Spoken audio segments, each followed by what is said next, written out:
Collision and Conflict is a geolocated sound walk through the Northumbrian landscape along Hadrian's Wall path. Using echoes, an interactive GPS-triggered sound app, the collision and conflict of the landscape unfolds through music, sound, storytelling and spoken word. We first had the idea for Collision and Conflict back in 2019, and then in 2020 when the pandemic hit, we realised that this is something that could still go ahead during a lockdown and actually would be a great opportunity to commission other artists and provide something for people to enjoy, even when social distancing is necessary. The main purpose of Croft Arts is to ensure that our local communities living on the Northumberland-Cumbria border have the same access to arts and culture as everyone else. So the artist brief was to ensure that they embedded communities within the work. So that's either within the making of the piece, or we're using some of our local families to test the piece out before it's launched. And also there'll be a community engagement workshop programme in the summer holidays when we're allowed to meet.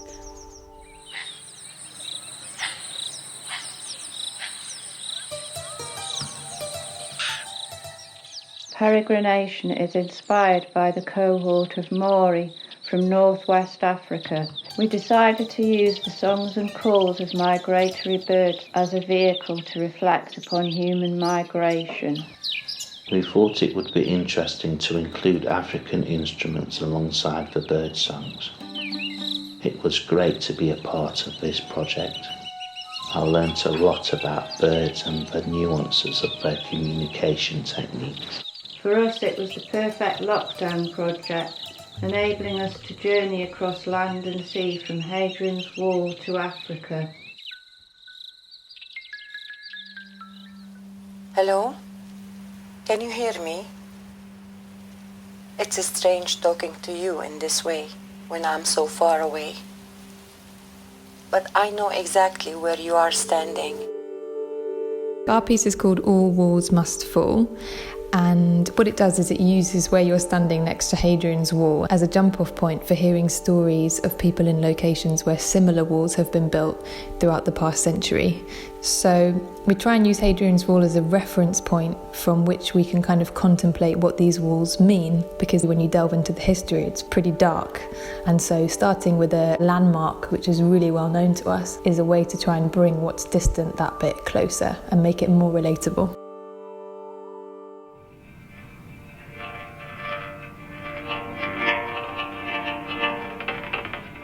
We spend a lot of time messing about in the countryside, capturing sounds as raw material, and we're quite familiar with a lot of the landscape in Northumberland. So it's been great, actually. It's following a lot of the way that we've traditionally worked. So the chance to come out into a new landscape and explore it and sort of search for hidden, lost, forgotten, archeological, historical sounds was very nice, you know. And I think what we've attempted to do with this is to create some kind of journey within a journey. It's a very rich set of places around here that, from our point of view, are very sound rich in particular. Have you ever listened to the murmuring of water and thought you could hear a voice within it? In this place, that voice is mine. I've had many names: Spirit, Goddess, Lady of the Living Waters. I am the Tipalt Burn. I really wanted to do something that was inspired by the Tipalt Burn.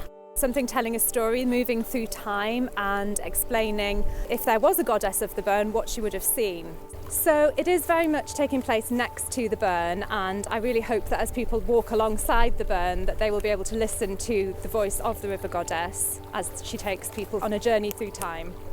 For me, it's been an amazing opportunity just to do something to tell people about some of the history and the legends and to explore that in fiction, a part of the world that I really love and cherish and want to share with other people. Castle Thirlwall stands right proud above the Tipalt Burn. Its stones they hide goodly secrets, as ye soon shall learn. I've written an original narrative ballad in the tradition of the Northumberland and Border minstrelries, and then David, as a professional storyteller, is choosing to tell a story. We chose Thirlwall Castle as the location. We can draw on actual characters and actual people who lived there, which helps people engage more with the landscape. people have been responding to their landscape in this way for centuries, telling all these stories of kind of strange happenings and buried treasures and things. And we started to delve a little deeper into that. I like the overall idea of it, that it helps to bring the landscape to life for people who are exploring it a little bit, to really enrich their experience of the land while they're here.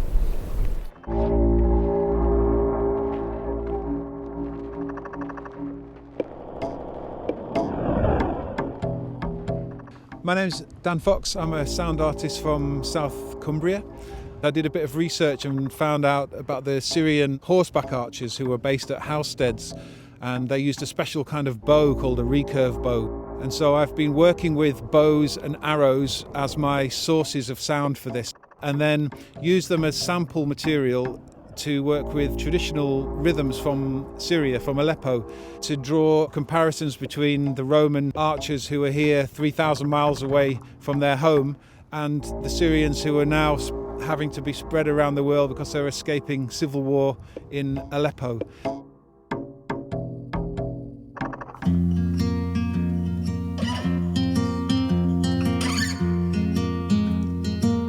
My idea for my piece was centred around a theoretical conversation that could happen between the Tipple Burn and Hadrian's Wall.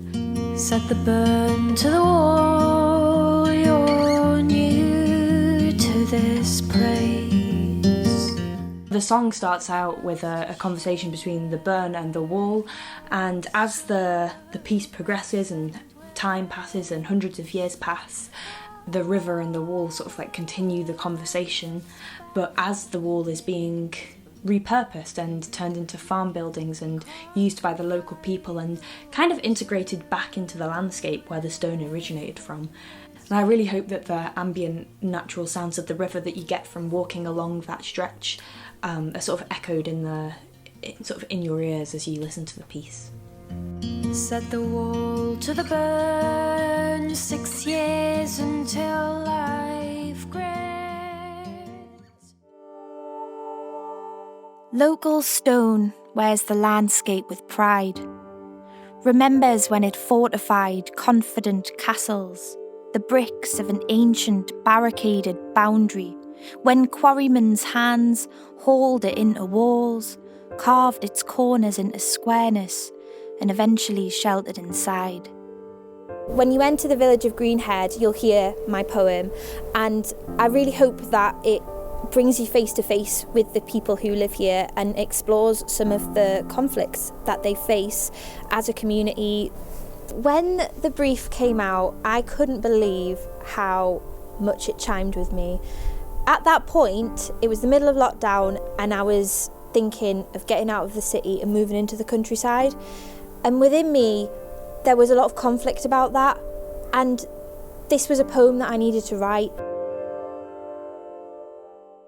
Let the earth speak, let it speak. My idea was to have a series of conversations with people who live near the wall and kind of asking them to reflect on the complex reality of life here. When Bridie first asked me to collaborate on this project with her, both of us had our own ideas on our chosen theme of walls, but we always intended to draw inspiration from local people. And what we were really impressed by particularly was that people had this kind of inherent duality in everything that they were saying, that they absolutely loved living here and they wouldn't want to be anywhere else, but yet they fully accepted the kind of conflicts of life here.